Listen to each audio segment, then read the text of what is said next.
LBC.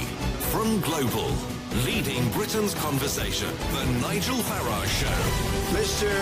Nigel Farage. Thank you, Donald, and good evening, everybody. Well, it's the Brexit bill again, because today, another press conference, Michel Barnier, David Davis being very smiley, very chirpy, Monsieur Barnier, in this current serious mood that we discussed over the course of the last week, continuing to make demands, continuing to insist that there is a bill to pay. Now, this row has been going on properly now, right back ever since we first voted to leave. And I remember when Barnier was saying, unless you pay us this vast sum of money, then, of course, we can't even discuss trade. And I said they were behaving like the mafia, as if they were holding us to ransom. And this is how Barnier responded to that. People have used words like ransom, Mr. Farage, in the Parliament. It's not a ransom. It's not an exit bill. It's not a punishment. It's not a revenge. At no time has it been those things. It is simply settling accounts. The way you do it, and it's not easy, and it might be expensive. But any separation involves settling accounts. No more, no less. I want to discuss with the UK line by line, but they have to start by recognising that they've entered into commitments with us. And that's why I'm saying we have to settle the accounts of the past before we start talking about the future. Well, that was what he said back then. To bring you up to speed, here is Michel Barnier today on the exit bill. The United Kingdom recognised the existence of obligations vis-à-vis the Union beyond the date of withdrawal and the need to settle those obligations. And the United Kingdom's chief negotiator, David Davis, responded with this. Well, the Prime Minister has been very plain about this from the beginning, from her Lancaster speech onwards. She said we will meet our international obligations and expect to be respected for our international rights. She said that Parliament will make decisions after we leave, and after we leave we'll come to the end of the UK paying enormous sums to the European Union. All of those are still true. Well, there's a note there, I think, perhaps of some concession from David Davis, hinting that whilst we won't go on paying vast sums of money, there's a Brexit bill of some kind. This is how UKIP MEP Stuart Agnew responded today, standing on the steps of the European Commission. I can give him clarification. We owe them nothing. We don't even owe them this, a penny. We owe them nothing. There's nothing in the Lisbon Treaty about a financial settlement at all. This has been pulled out of thin air, and now they're trying to run with it as though it's an established fact. We don't owe them anything. We actually own a share of that place over there. We have given them £185 billion in net contributions over the last 40 years. We'd quite like to have that back. They've got assets around and about of about £133 billion. We own some of them. It's a two-way course on this. The European Union is losing a massive partner when we go. They should be down on their knees to us, not telling us that we have got to do this, that and the other. They have got to be realistic. We are leaving the European Union. They've got to deal with that. And you're right, there will be less money about, and they're going to have to pull in their drawstrings. We have been financing this place for far too long. So there we are. All shades of the argument represented there. On the one hand, Stuart Agnew of UKIP saying, not a penny, we're done, we've given you all our dough, enough's enough. Monsieur Barnier saying it could be a lot of money and very expensive, and David Davis, I think, realistically treading a diplomatic middle course at this stage, given, as he sees it, that everything is on the table. My question to you is, should the United Kingdom pay a Brexit bill at all? And I'll tell you, as the show goes on, what I think. I don't suppose it'll surprise you. But I'll also tell you, during the course of this hour, what wholly unreasonable people we are dealing with, and why perhaps a moment may come at some point in this Article 50 negotiation where we may need to simply stand up and walk out of the room and wait for them to come after us. After all, there's an awful lot of German motor cars driving on the streets outside this studio right now here in London. Nigel in Chadwell Heath is my first caller this evening. Nigel, should we pay a Brexit bill at all? Well, the answer to that, in my view, is simple. We must pay what we owe. Now, the question to determine is, what do we owe? that must be a matter of legal obligation. I simply don't know. I've no doubt you know. Okay, more well... Can I just finish? Hang on. Yeah. Can I make my point? Now, as far as what we actually owe is concerned, if there is a disagreement between us and the Europeans, there must be some way of determining it independently. Now, let me just go on to make this point. Emotive language on either side doesn't help. It's a matter of pure economics. You may have a distaste for some of these leaders. I may share it, but it's not relevant. The question that really arises is what is in the nation's best interests. My own view on it is very simple. If we cannot come to an agreement with these people, and it may well be that we can't, that their demands are simply too high, then, as you said in your introduction, we need to walk away. We simply have to say, well, I'm terribly sorry, we wish you well for the future, but our future lies outside this union. The European Union is absolutely beset with the most difficult and intractable problems. They're in debt to their eyeballs. They've got hundreds of thousands of immigrants arriving. They do not know what to do or how to cope. So I think we just, if we can't come to an agreement, and let me just add this, we do not need to use money as a separate issue from the rest of the matters. If we're to incur any obligations over and above those which we are legally obliged, we want something in return. If they don't like it, then, I mean, I'm just saying don't use emotive language. I was about to do so myself. If they don't like it, we say cheerio. Well, the thing is, Nigel, everybody gets very, very emotional when they talk about this subject, of course. So, what about our obligations? You've asked that question. So, from the moment we voted to leave until, let's assume we do leave at the end of March 2019, we will have paid in net over the course of that period of time approaching 30 billion sterling. And we will have done that because we're still a member of the club. Now, the European Union, Nigel, operates on a series of spending rounds. They last for 7 years. It's called the multi-annual framework. I mean, let's not get too bogged down in that. This current one ends in 2020. So you could say that morally we have signed up to a series of spending agreements that take us through a little bit past the date we're going to leave.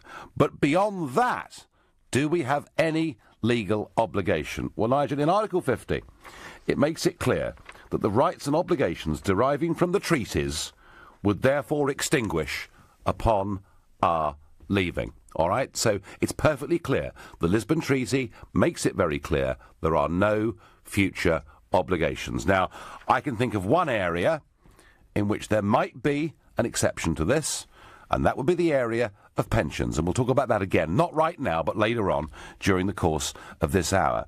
But, as you say, it could be that the British government position is they're prepared to pay a bit more than that if in return they get a free trade deal. But are we legally obligated, beyond the middle of 2020 to pay anything to the EU? Nigel, I promise you the answer is no. Well, then fine, let's not do so, unless, as I say, we get something in return which is worth paying for. I mean, I have to say they're a thoroughly disagreeable bunch, and as far as I'm concerned, the quicker we're out, the better. But the fact remains, we have to do what we are obliged to, no more, unless there's a quid pro quo. Absolutely, and I think, Nigel, that is what is in David Davis's mind. And I suppose if he was to produce, here's a free trade deal, it's going to cost us X, some people would say it was a price worth paying. There are many others, like Mr Agnew, the MEP who you heard earlier, who makes the point that actually we've paid net 185 billion into this club since we joined, and actually we have a stake in the European Investment Bank. We have, we actually are an asset holder, and they should be paying us. That's the way the argument will go. Phil in Nottingham. Good evening, Phil. Should we pay a Brexit bill? Well, no, Nigel, I don't think we should. And can I just say, it's a great honour to speak to you. I've followed you for many, many years. And when I voted Brexit, I didn't need a Brexit campaign. I wanted out for the last 35 years. Oh, really?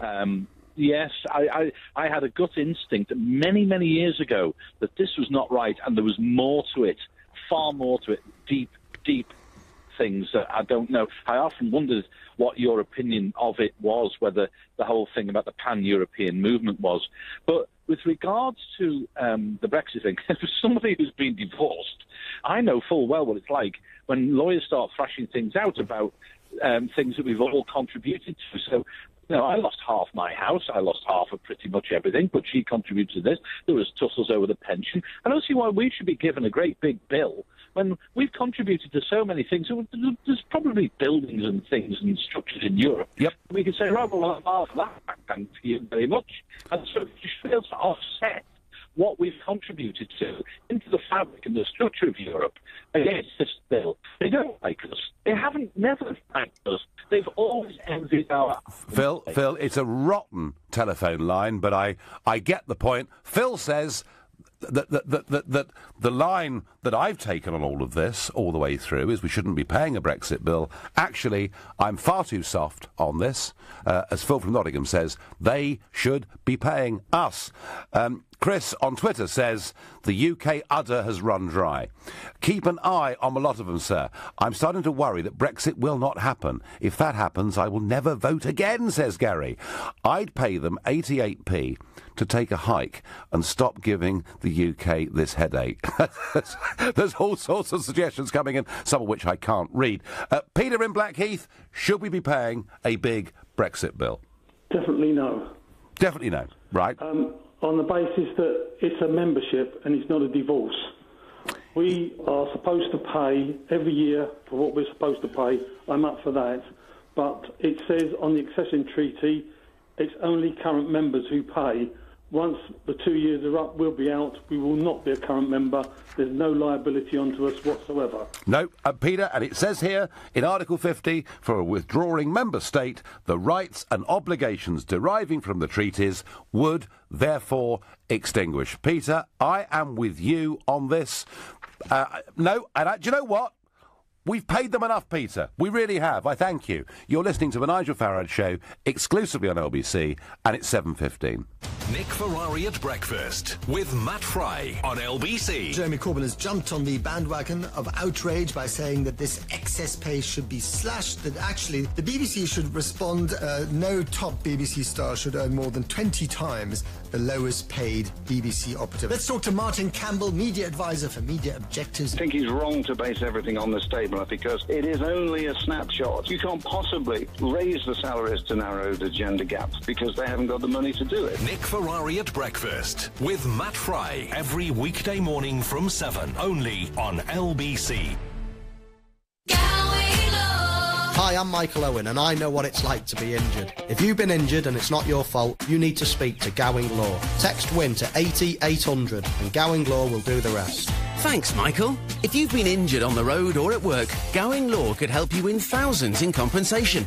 We can tell you instantly what you might be owed. Find out right now and text WIN to 80800. So win with Gowing. Text WIN to 80800. Don't settle for poor rates. Change your travel money before you get to the airport with Thomas Exchange UK. Established in 1978, visit one of our 6 London branches or find our best rates online at tefx.co.uk. And with prepaid currency cards and international bank transfers at fantastic rates, Thomas Exchange UK is the place for your travel money. So visit tefx.co.uk today.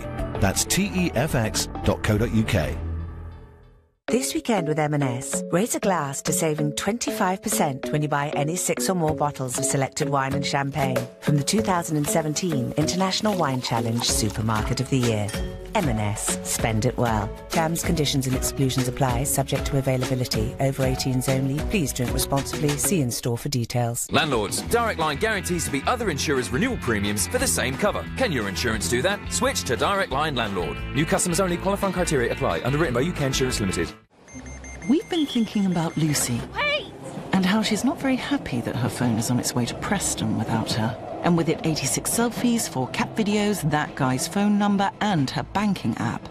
But at least she isn't worried about someone stealing her money. That's because at NatWest we've already thought about the left phone on the train scenario. It's why we never store your bank details on your mobile. NatWest. We are what we do. App available to customers with online banking and a UK number. Oh. Ah. Oh. This is how my back pain sounds.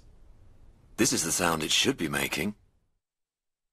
Introducing Fine Over Joint and Muscle Relief Tablets, a traditional herbal medicinal product used for the relief of backache, exclusively based on long-standing use as a traditional remedy. Find it in the pain aisle at selected Boots, Lloyd's Pharmacy, Holland & Barrett, and all good independent pharmacies. Fine Over Joint and Muscle Relief Tablets. Contains Sigisbeckia. Always read the label. Fine Over... It's how London buys its cars. Car Giant. Summer, the best time of the year, and the best time to buy from Car Giant. We've up to 10,000 quality used cars in stock, all at our best ever prices, with new stock arriving every day. Car Giant. Giant choice, giant savings. Book a test drive now and enjoy summer in your next car. It's how London buys its cars. Car Giant. The Nigel Farage Show on LBC. Call 0345 6060 973. Monsieur Barnier from Brussels insists that we agree to the Brexit bill before we can start to talk constructively about trade or anything else. My view is he's being pretty unreasonable about this, and they're expecting us to pay a sum that is way beyond our commitments and our obligations. Harold on Facebook says, if during our membership we have agreed to financially support decisions, we must honour our commitments. Harold, I agree with you, and I accept that there will be, after Brexit, about a year of further expenditure that we had collectively agreed to. That is a commitment that we've made. Fine, we must honour it. There is the issue of pensions. About 20,000 people have either been MEPs, well, a few hundred of MEPs, but nearly 20,000 people have worked for the European Commission and other European institutions during those years. They are due pensions. But rather than that being a financial commitment that we pay to Brussels, why doesn't the British government simply take those pensioners off the hands of the European Commission and look after it here in this country? Tom says simply no. I'm sick of paying people who work for us when they do nothing for us. Nicola says it's not about free trade, it's about honouring commitments. Yep, Nicola, agree with all of that. And Deb says if any payment is required and it isn't for free trade, then the EU should pay us, as they sell more to us than we sell to them. So, some pretty strong opinions on this. I said earlier that I felt that Monsieur Barnier had been behaving badly. I accused him of behaving like a mafia boss. Back a few months ago. They are being unreasonable, and they are completely unreasonable people. And Brexit has literally unhinged them. So as David Davis is negotiating on behalf of all of us, I this week received in the post a recorded delivery letter with a big European Parliament stamp on it. So I signed the piece of paper and I opened it up, and they tell me that one of my members of staff, who's been working for me for years, who works jolly hard and helps represent me as an MEP in the southeast of England, for which I'm one of the representatives, has also had a post in UKIP at the same time. Would be quite surprising, wouldn't it, if people that work for me weren't also involved in UKIP, just as it's the same in the Tory party or the Labour Party or the Lib Dems or the Greens. And this guy did have a honorary job in UKIP, but completely unpaid, which he did in his spare time. Now, they're not happy with that. And so without any meeting, without any request to me to provide evidence, without any formal procedure of any kind at all, the letter tells me they're going to take £80,000 from me. That's right. They're going to take £80,000 from me without even meeting me, talking to me, and it's now my job to prove my innocence. And so what we're actually dealing with here, these people, these unelected people, are behaving, frankly, like people back in Stalin's day did. What I'm guilty of is not in any way misusing public money. What I'm guilty of is blasphemy. I have spoken out against their beloved union. I've helped Brexit to happen, and therefore I must be punished. Well, whatever happens to me in this case, and of course I'm going to fight it, but it's not easy to fight against people who respect no rules and, frankly, no normal course of law. But David Davis is dealing with these very same people, and I think he's got to stand firm. I don't believe there is a Brexit bill. I believe we should meet our legal obligations and do so in the right spirit, but nothing more than that. Beryl in Dagenham, good evening. Good evening. Good evening. So what should we do? You know, you're David Davis. What would you do? Any money that's due, if it's due or whether it's due or not, should be paid. Yes. But I think it should be paid by you. But by me? Strictly. Yeah, of course by you. Oh, you right. have used this as your baby. For 17 years, you keep bragging about, I've been fighting for 17 years, but you keep taking the wages. Well, what was I to do, Beryl? And all the other MEPs, and all the other British MEPs that voted for Brexit, you should all get together and pay. You're an hypocrite. You told people a load of lies. Now, hang on. Now, Beryl, let's just deal with this one at a time, shall we? Because this is obviously going to be a lot of fun. So, tell me, why am I a hypocrite? Explain. Get back out of this country, because this is what you told them, and they took it literally. And any money to be paid should all... Hang on. No, you can't run away. Are you taking the wages? Ah, right. So is You should lead by example. Is that hypocrisy? Listen, if I hate my employer and I'm telling my fellow workers not to work for this employer and I'm getting paid by the employer, that makes me an hypocrite. Right. Does it not? So would you say the same thing? Would you say the same thing to the Scottish National Party? Because they... I don't care about the Scottish National Party. I live in England. I live in Dagenham. I don't know nothing about... Listen, Beryl, just about 10 miles from where you live, there is a place called Westminster, and there are over 40 Scottish National MPs sitting there, and your taxes go towards their salary. So do you think they're hypocrites as well? Salary, I don't know what you're getting paid for anyway. You're not even a politician. You're a failed politician. You should be... No, we're struggling here, aren't we? You shouldn't even be... No, I'm not struggling, my friend. You are struggling. You are not... Tell me, are the SNP hypocrites? You shouldn't even be mentioned anymore. UKIP are dead and buried. Listen, goodbye, my friend. Oh, dear. See, well, there we are. Look, any of you can call. You can disagree. You can call me what you like, and I will give you the floor, the stage, to expose me to the nation and to the world. But there's not much point ringing up with vitriol and then hanging up. I'm very disappointed in Beryl from Dagenham, I really am. Let's try Sal from Caterham in Surrey. Good evening. Good evening, Mr. Farage. Good evening. So, if nothing else, you invoke a lot of passion, Mr. Farage. Well, that is what real democracy does, because real democracy is about making choices. Correct. And that must be, I mean, surely that is a good and healthy thing of itself. It's extremely healthy. However, I need to ask you what... Yeah? The pound in my pocket today slumped even lower. Mm-hmm. Okay? I am poorer than I was this time last year as far as the euro is concerned and as far as the dollar is concerned. Can you tell me, Mr. Farage, when that my fortunes might improve? Well, you're quite right, Sal, because actually the pound started falling very dramatically in 2010, and it fell steadily through 2010, 11, 12, 13. And then in 2014, the pound really started to fall sharply, and it's continued since the Brexit process. The pound is in decline, and actually, I wouldn't get too excited about it. It may make it a little bit more expensive for you to go on holiday to Europe, and I get that, and I understand that, but for a country as a whole, I'm not in the least bit concerned about the pound falling a bit. Far from it. I mean, surely, when it comes to jobs and trade, the pound being a bit lower over the course of the last 7 or 8 years is not such a bad thing, is it? Well, it is. It impacts me directly because we have a business that is also done in euros. So, right. So were you screaming about this well before Brexit? Well, no. I mean, I was quite happy when it was at 1/3.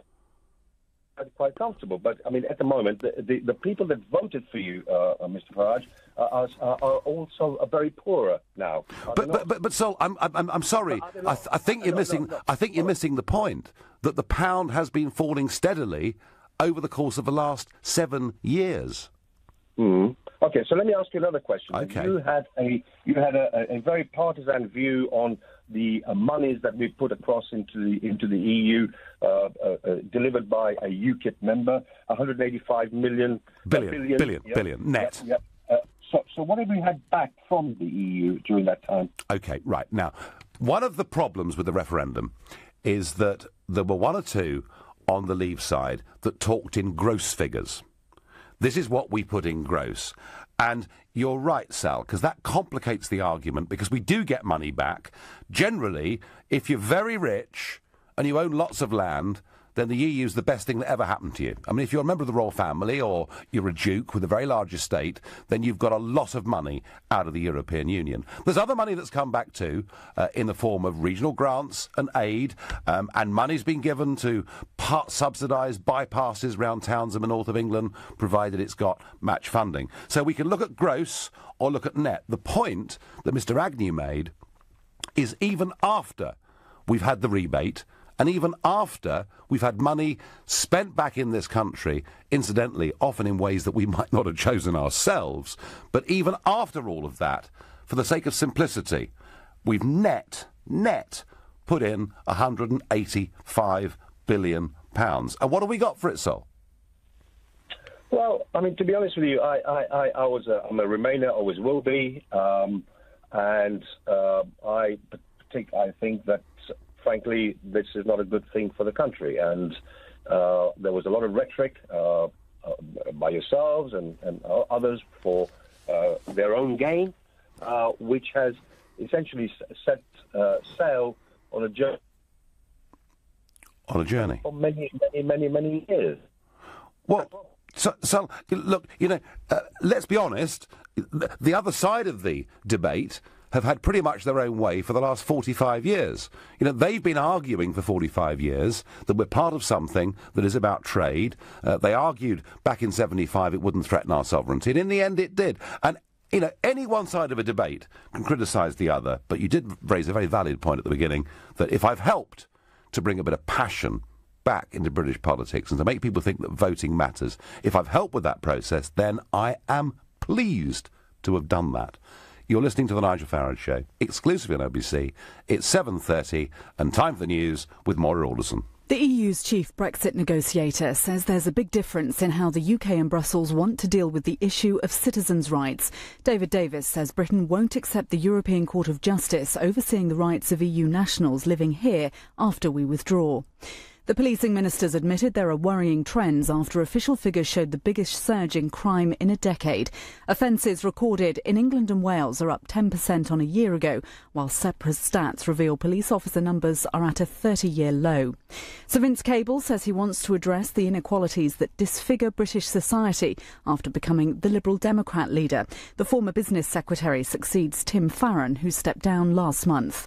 LBC weather mostly dry in the north and east tonight with plenty of clear spells. Cloudy and windy further west with some showers, an overnight low of 15 degrees. LBC Travel. Good evening, I'm Andy Lake.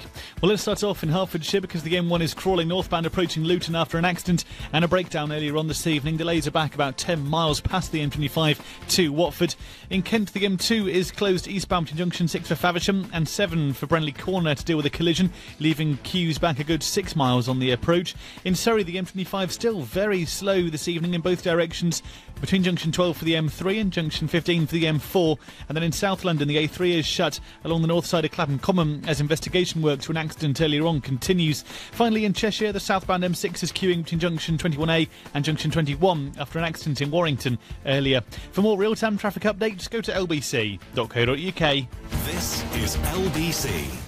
Did you know you can get real-time updates to find out when your bus is due?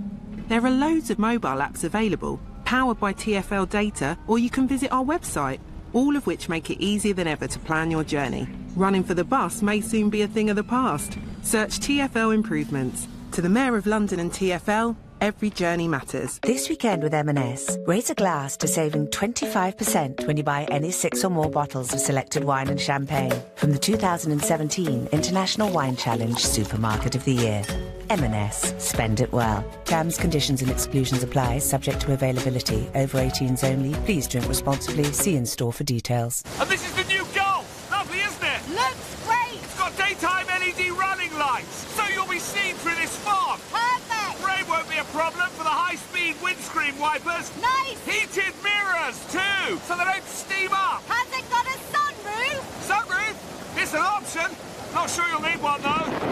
The golf event from 7th to 24th of July. If only summer lasted as long. Get 2 free services and £1,500 towards your deposit on Solutions Personal Contract Plan at 4.9% APR representative. Visit your Volkswagen retailer for more information. Excludes Northern Ireland. T&Cs apply. Excludes e-Golf and Golf SV. Indemnities may be required subject to status. 18s and over. Volkswagen Financial Services. Landlords, Direct Line guarantees to beat other insurers' renewal premiums for the same cover. Can your insurance do that? Switch to Direct Line Landlord. New customers only. Qualifying criteria apply. Underwritten by UK Insurance Limited. Moving house. Nightmare. I need a plasterer, plumber, electrician, builder, painter, locksmith, gardener, and somebody to move my valuables, the drinks trolley. Relax, relax. It's Trust a Trader. They have all the tradespeople you can think of, reputable and reviewed, so you always get a job well done. Well done me, I say, for getting it all sorted. I shall reward myself with a cheeky tipple from the trolley. Chin chin, pass me the gin. Visit trustatrader.com. If your property investment portfolio is growing, you might find you have some questions, like whether to operate the business through a limited company. And if you do, then what about the accounting and tax issues? Or you might want to know about the legal issues under landlord and tenant or inheritance tax. So who can help you with this? Barnes Rofe. Clever accountants for property businesses. Visit barnesrofe.com/radio. The Nigel Farage Show on LBC. Call 0345 6060 973. It's that Brexit bill, and Monsieur Barnier is getting sterner by the day. In fact, he begins to me to look a little bit like Bully Boy Barnier.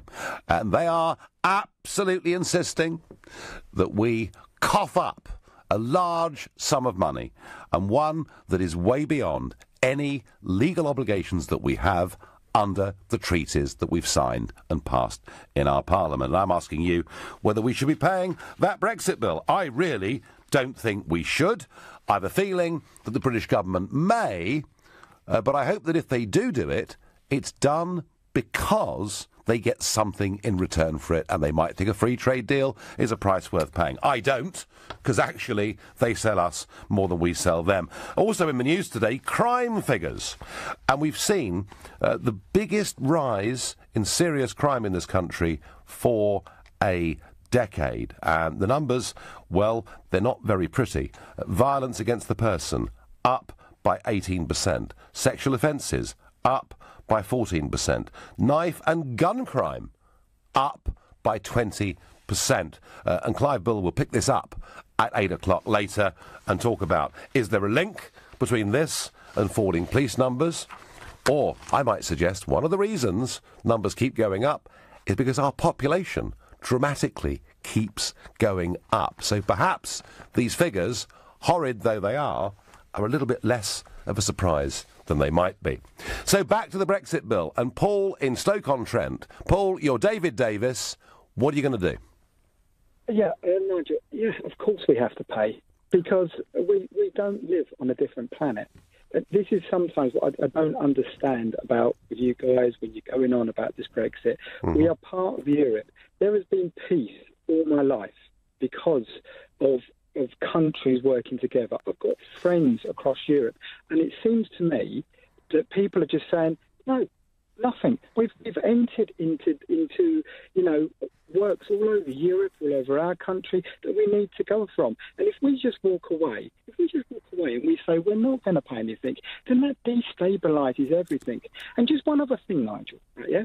You and your UKIP people have worked in the Parliament, as an MPs for years, trying to bring this Brexit around, which successfully you did, okay?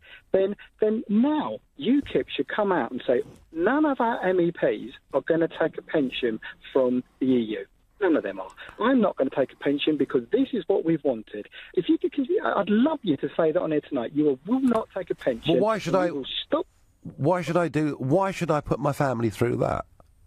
Because if we go personally on Lou, because you've done it, you didn't want it. I mean, why couldn't I become an MEP and say I've done it to support my family? Many of the MEPs under UKIP that I spoke to on Facebook, it seems to me it's a gravy train, and you guys are saying it's a gravy train, and everyone's making. Well, money. I tell you what, Paul, if it was a gravy train, as you describe it, to be fair, to counterbalance that argument, the UKIP MEPs were in that situation, the turkeys that voted for Christmas, weren't they? I mean, if they were in it just for the money, they'd have backed Remain, and they'd have said, oh, you know what, I tell you what, Paul, we can reform this, we can make it better, just give us another 20 years. And we didn't do that, Paul, did we? But look, your point about friendship and everything else, I get. We, Paul, have an incredibly close relationship with the USA. You know, they're a country that we do a lot of business with. They're a country we share a language with. They're a country we fought alongside in wars that some would support, perhaps some wouldn't. But either way, we're incredibly close allies. No one, Paul, says we have to pay money to Washington every year, do they? But hang on a second, Nigel, on that, right? They're 3,000 miles away. So? And if you're... So? Well, yeah, so is a big thing, because I've got children and I've got to look for the future. So you're whipping stuff across the Atlantic, trading with a country that's 3,000 miles away, when you've got very local countries that we can trade with a much smaller carbon footprint. Now, I know you and your mate Trump are against... you don't think there's such a thing as global warming. Well, I tell you what, Paul, I'll take the carbon footprint debate seriously, and I will take the EU wanting to deal with it seriously when they stop once a month emptying my office into a tin trunk in Brussels and driving it 400 kilometres down the road to Strasbourg for 4 days, after which it's unpacked and driven back again. Good point, Nigel. But let me put this back to you. All right, you've been an MEP for all these years. I know. Why didn't you change it? Because Paul, it's unchangeable, and Nigel, Mrs. Thatcher, at the height of her powers, Tony Blair, at the height of his powers, went in as British Prime Ministers saying they were going to change and reform it, and they got absolutely nowhere. And we've been trying for over 40 years to change it. We've got nowhere. And that's why, Paul, in the end, I mean, had the referendum been let's leave, let's stay, or let's go for an option, because the EU have offered us a genuine reform option. Had that happened, Paul, we wouldn't have voted to leave. We voted to leave because fair-minded voters can see that we tried again and again and again to reform it and to change it, and actually it was going in the opposite direction. I want us, Paul, and by the way, you talked about friends and relations and business. I am not anti-European, Paul, at all. I think Europe is a wonderful place and a great continent, and I believe it'll be a happier, better, freer, and I hope more prosperous Europe when we're all independent nation-states that work and trade together, not to be governed by the Commission. Paul, I thank you for your passion in that call. Chris in Richmond, good evening. Good evening, Nigel. I have to say, an incredible, as usual, bit of hypocrisy from you here. 4 years ago, I believe it was, you said you were going to have your expenses audited. Yes. Where's that audit? Why has it not happened, Nigel? You talk about European Union spending money in a way which we would like. I would potentially include spending money on expenses for one of the worst voting groups and attending groups in the European Union, which is the UKIP group. Well, that's not actually true. I mean, you heard from Mr. Agnew earlier. I think he's got one of the highest attendance, voting and committee records of any British MEP ever since we first joined the European Union. So it is a mixed bag. It is a mixed bag. Party leaders tend to attend parliaments and vote less, whether they're in Strasbourg or indeed whether they're in London. And yes, I have been publishing my expenditure online. No, auditing. The word was auditing, Nigel. I'm an auditor. I know the difference between publishing and auditing. There is a big difference. I've spent 25 years auditing. I know the difference. When are you going to submit an independent audit? Chris, I said we'd publish them, and that's all we ever said. You didn't. You said you would audit them, Nigel. I'm sorry, you're wrong. You know you said you're lying on national radio. You said No. I said I'd publish them, and I've been doing that. Anyway, Chris, your question. Well, the other point is, regarding European Union funding, at the end of the day, the bigger question is, are all these people like yourself who say we should, leave the European Union, not pay an extra bill, are you going to be supporting the British government paying pound for pound every single penny that went into science research, university funding, Well, do you know, Chris, I take this view. I mean, I've often asked that question, and I was talking to sort of a small farming group the other day, and they say, well, is British agriculture going to continue to be supported? And, Chris, the point I make is that at the moment we spend $6 billion a year supporting agriculture, 3 billion of which is in the European Union. So we can go on supporting British agriculture and from that be £3 billion a year better off. And I do agree, Chris, that actually in terms of funding and research and development of, you know, new nuclear fusion strategies or whatever, the European Parliament has played a role as part of an international global community trying to advance science and mankind. And you know what? Of course I want us to play our full part in that post-Brexit, and there's no reason why we shouldn't, is there? Well, no, there is, because my father worked in the National Physics Laboratory for pretty much 35 years, his entire career. Some of the projects that he got involved in, and people I know who work there now, would not happen and cannot happen if we leave the European Union. It's physically impossible to pull them together. Ah. You know, so some of the places are not even applying for research funding going forward. Oh, come on, Chris. Come on, Chris. Isaac Newton, Charles Darwin, Albert Einstein, they all managed without the European Union, you know. Yeah, so look, there is nothing to stop us fully cooperating where we see fit, not just with Europe, but with anywhere in the world to advance science or medicine or whatever else it may be. So Nigel, when it comes to clinical trials, I work for a pharmaceutical company, and I've done for a number of years.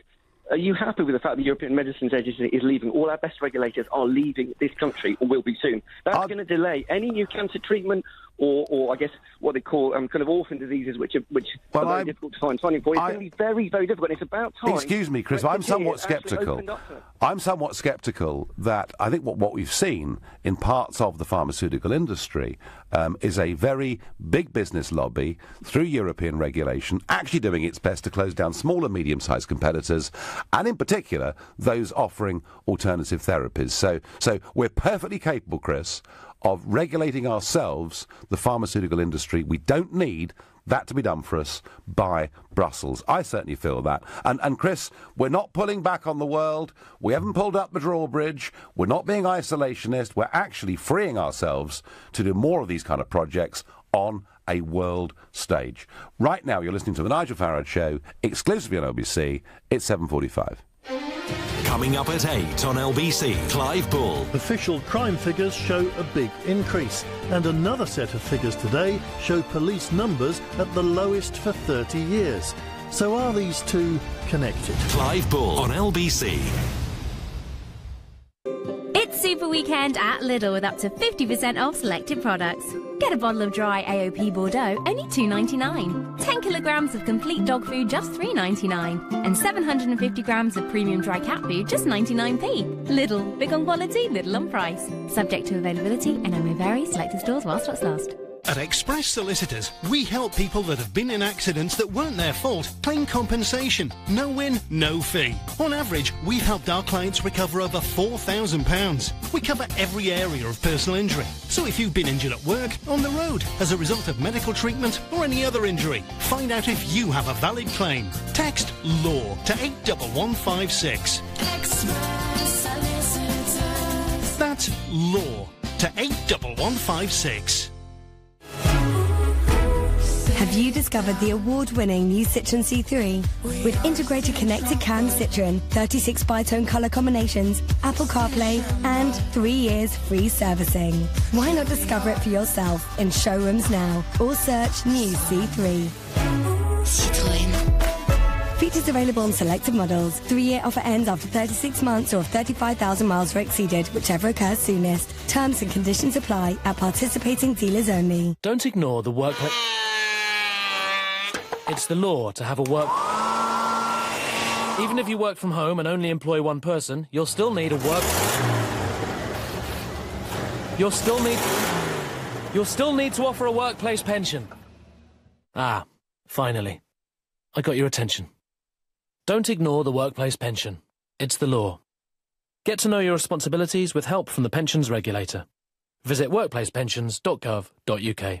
Are you confused about PPI? At PPI Hotline, we want to give you the facts. There is absolutely every reason to check you had PPI. Even if you think you never have, we can help you find out, as you could be owed thousands. And now there's a deadline. We just need the name of the bank you've had loans or credit cards with, and we'll check for free. So find out now if you're owed by texting WIN to 82222. PPI Hotline. Text WIN to 82222. Winning a major golf competition takes a lot. Henrik Stenson is the champion golfer of the year. It's my finest performance, the Open Championship. That's the one I wanted to win. Spectacular is not the right word, it's perfection. You imagine those things as a kid, and I finally got to live that dream. Who will write this year's major story and become champion golfer of the year? The Open starts today, live only on Sky Sports. The Open. The Nigel Farage Show on LBC. Call 0345 6060 973. It's that Brexit bill, it's that row, it's not going to go away in a hurry. And one or two of you have come on today and really tried to challenge me on a personal level, which I encourage. And the Nigel Farage Show needs, and you can call me all the names under the sun, provided you can justify it and stand it up. And Chris in Richmond said that, in fact, I was lying on national radio when I said I would have all my expenses audited. Well, I was asked about this on Radio 4's Today programme, back at the time of the last European elections. And I said there is no provision within the rules of this Parliament for any of this to be audited or to be published. But I said I would publish it. So I'm doing, Chris, far more than the rules even asked me to do. So, fine.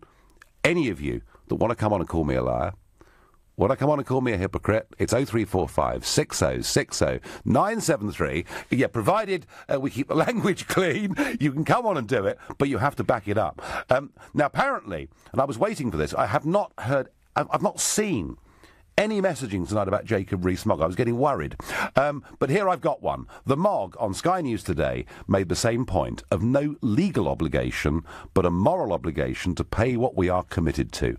Let's ask for a detailed schedule extracted from the audited accounts and cash flow forecasts of the European Union, says JP in Cornwall. And that's the point that I'm making, that even though, under the treaty, once we've left at the end of March 2019, we don't actually owe them a penny piece. We did take part in this 7-year agreement for spending to the middle of 2020. So there is, actually, folks, I think there is morally a small Brexit bill to take us up to the end of that expenditure for which we said we'd be a part. After that, it's nothing. But, Monsieur Barnier, it is not 50 billion euros or 100 billion euros. I don't know. It might be 5 or 7 billion euros or something of that measure. We do have a moral duty, and it's important, I think, through these negotiations that we show ourselves to be open, honest and reasonable. The trouble is, the other side are not behaving that way. Felipe in Brussels, good evening. Good evening, Nigel. How's it going? Well, we're doing what we can. Now, should we be sending a... Difficult one tonight, haven't you? Well, that's all right. That's fine. That's actually, do you know what? That's democracy on the radio, and that's a very good thing too. So, should we be... handle it, and we all know that. Should we be sending a thumping great big bill to your home city? No, you shouldn't. You shouldn't. And I think that's the wrong question to ask at this stage of the negotiation. I think it says a lot about David Davies and how badly he's doing right now. Okay, explain. This is what we're talking about at this stage in the negotiations. Well, isn't that agenda actually one that is being set by Monsieur Barnier, and isn't David Davis very keen to move on to start talking about trade? Well, trade is something that you guys should be pushing a lot harder. I mean, this whole time we've heard this propaganda line out of this place saying that you're not allowed to negotiate with anybody else. Well, why the hell not? What's the Commission going to do if you close a deal with the United States or with Australia or with Canada or whoever it is? Well, I suppose what they could do, Felipe... Especially after you leave. What they could do is they could chuck us out, couldn't they? Which wouldn't be much point because we're leaving anyway. No, my point, Felipe, is that I don't actually think David Davis is the person that deserves criticism for where we are. It is the other side that are setting this agenda, and maybe that's partly the Prime Minister's fault for taking 9 months to trigger Article 50 and for us looking somewhat indecisive. But it is Monsieur Barnier that is making the unreasonable demands. No, but I mean, I know I sound a bit chest-thumpy and aggressive when I say that, but seriously, what is actually stopping you guys from just closing deals with all these countries that want to close the deals? Well, yeah, you know, you're right. And actually, Felipe, they broke the rules last week because they went behind the backs of the British government to start negotiating with Mr Corbyn, Nicola Sturgeon, Carwyn Jones. And if they can behave like that, we should be out there talking not just directly to other European governments, particularly those who sell us a lot of goods into this country and in whose interests a free trade deal is. We should be talking to America, Australia, Japan and the world. Felipe, I thank you. The stars on the BBC could afford the Brexit bill, says Honey on Twitter. Nigel, I had a fishery and lost everything because of the EU. Roll on Brexit, we will be booming, says Terry. Walk away from the EU. No deal is better than a bad deal, Nigel. We want their cheese, cars and rotten sausages. Well, some of the sausages are okay, aren't they? Karen suggests that the pound was even lower before we had the referendum. Not quite. It did get to 135 against the dollar in February of last year. What was a lot lower before the referendum was, of course, the stock market, which has gone through the roof. And any of you that have got pension funds out there, you might be saying, thank goodness for Brexit. Look what it's done for my pension. Tom in Ottershaw, good evening. How big a Brexit bill, Tom, would you be prepared to pay? Probably near to zero, actually. Good evening, Nigel. Pleasure to speak to you. No, I've got some practical experience, actually, just of today. Yeah. I run a small medical device company that seeks to develop technologies for handheld devices. And we're occasionally invited to apply for these EU scientific, grants and loan, etc. And the process is ludicrous. They're run as sort of competitions.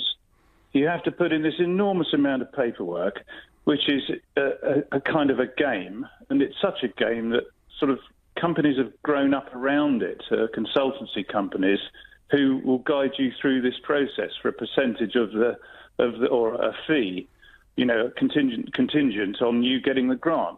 It's so hugely inefficient, it's ridiculous. In fact, I said to the consultancy company today, I feel like I've wandered into a parallel universe. So it's not a very efficient way of doing business then, is it? No, it isn't. And, all these EU things, science isn't going to come to a halt because of EU grants stopping or anything like that. All that's going to happen is huge savings going to be made in the administration of the grants. I must admit, a lot of people, and I've heard this from farming as well, that farmers say, small farmers particularly, yeah, we do get money for owning land, but actually the amount of hours and time and bureaucracy we have to spend doing it, surely there's a better and simpler way of doing it when we're actually in charge. Tom, you're an next to zero man. I am too. But Tom, we should honour any moral obligation, shouldn't we? Yes, I think we should, but until somebody sort of shows us the justification for the bill, and I don't think they should be making up a very, very large number and to try and get down to a smaller, larger number. No, they shouldn't be holding us to ransom, Tom. That's the point that I agree with totally. I thank you. Nigel, before the vote you said, if the vote is close, say 48-52 remain, there should be another referendum or there'll be trouble in the streets. Do you still think that, Peter in Croydon? No, Peter, I said if it's 48-52 the other way, there'll be many unreconciled to it within the Conservative Party. Their split will last forever. But I doubted we'd get another chance to vote for at least 20 years. And I do actually think that Parliament, our MPs, most of them bitterly regretted that referendum because they don't, frankly, think we're good enough or clever enough to make our own minds up. And my last caller of the evening is Alex in Coleraine. Good evening. Good evening. Nigel, could you clarify something? The payment that they say is due, how is that made up? How does that come about? Well, you see, now that's the question, Alex, that I've twice asked Monsieur Barnier in open debate in the European Parliament. And answer, there comes none. To which I respond by saying they've plucked it out of the air. I simply, Alex, don't know. And I repeat the point, you know, that we do have some spending commitments after we leave at the end of March 2019. For another year, we have commitments that we jointly signed up to. It's right and proper and decent that we should honour those. There is the ongoing issue of pensions, and I accept that, but I think the British government should simply take those pensioners off the EU onto its books. Beyond that, Alex, I don't think we should pay a penny, but I'd love them to tell me why we should, and they just don't do so. Yeah, that's a good point. Why we should, and how do they come about? Well, the evidence. Give us the evidence. Is that what we're asking for, really? That's all we're asking for, and we're getting none of it. We're getting a very haughty Michel Barnier just saying, unless you agree to our terms, we're not going to have a reasonable trade deal with you. Alex, I thank you. Joanna says to me on Facebook, Nigel, do you think it's likely we will leave without a deal? Joanna, I hope not. The common sense thing, the logical thing, and Liam Fox, the Trade Secretary today, made the point that actually the easiest country in the world to do a trade deal with is the EU, because we've got parallel systems in many ways. This is about logic, economic logic, against political necessity. I feel Barnier is playing politics, is playing fast and loose, actually, with millions of people in Europe whose jobs depend on selling goods to our country. Should we leave without a deal? Well, let's put it like this. No deal is better than a very bad deal. You've been listening to the Nigel Farage Show here on LBC. I'm back on Monday evening from 7.